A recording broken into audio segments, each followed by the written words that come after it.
Hi సంటంలో నేను ఈరోజైతే నిమ్మకాయ పచ్చడి పడుతున్నాను. మీరైతే చూసి నేర్చుకోండి. ఈ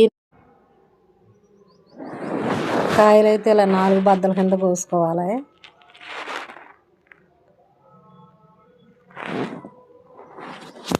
ఇలా అయితే కోసేసుకున్నాను కదా, ఇందులోకి సరిపడగా ఉప్పు,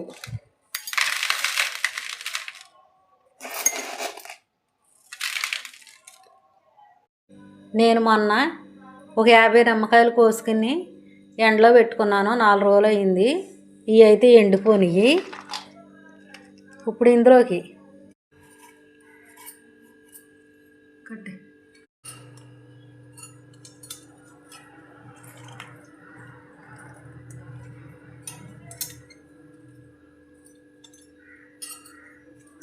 నిమ్మకాయ రసం అయితే తీసేసుకున్నాను.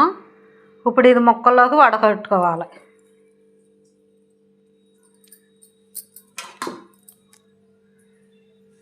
యాభై కాయల్లోకి గ్లాసుడు కారం పోసుకోవాలి.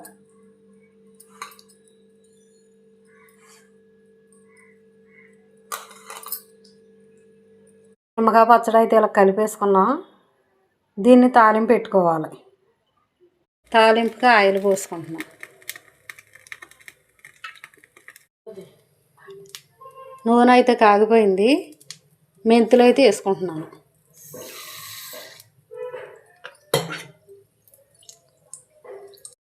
చితగొట్టుకున్న ఎల్లుల్లిపాయలు మన ఇష్టం, ఎక్కువైనా వేసుకోవచ్చు, ఎక్కువ ఈ మెంతులు ఎల్లుల్లిపాయలు ఇలా వేగితే చాలు. మెంతులు అయితే గోల్డ్ కలర్ వచ్చేసినాయి. ఎల్లుల్లిపాయలు ఇలా కంగమ్మంగా వేగాలి. కట్టేసుకుంటున్నాను. ఇప్పుడైతే ఇలాగా గట్టితో కలుపుకోవాలి. నూనె కాలద్దు కదా.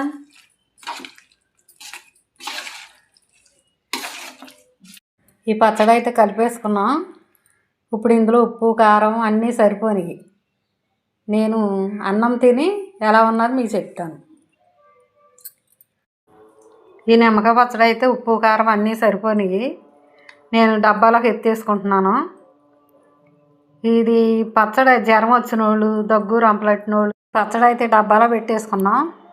ఇది మూత పెట్టేసుకుని రేపొద్దుడి దాకా ఉంచుకుని రేపొద్దున ఒక 1/2 కేజీ నూనె పోసుకుని కలుపుకుని వేసుకు తింటమే. మనకి ఎప్పుడు పచ్చడి కావాల్సి వచ్చినా ఈ మూత తీసుకుని జాగ్రత్తగా తీసుకుని మళ్ళీ మూత పెట్టేసుకుని జాగ్రత్తగా వాడుకుంటే ఈ నిమ్మకాయ పచ్చడి ఇలా కలుపుకున్నదే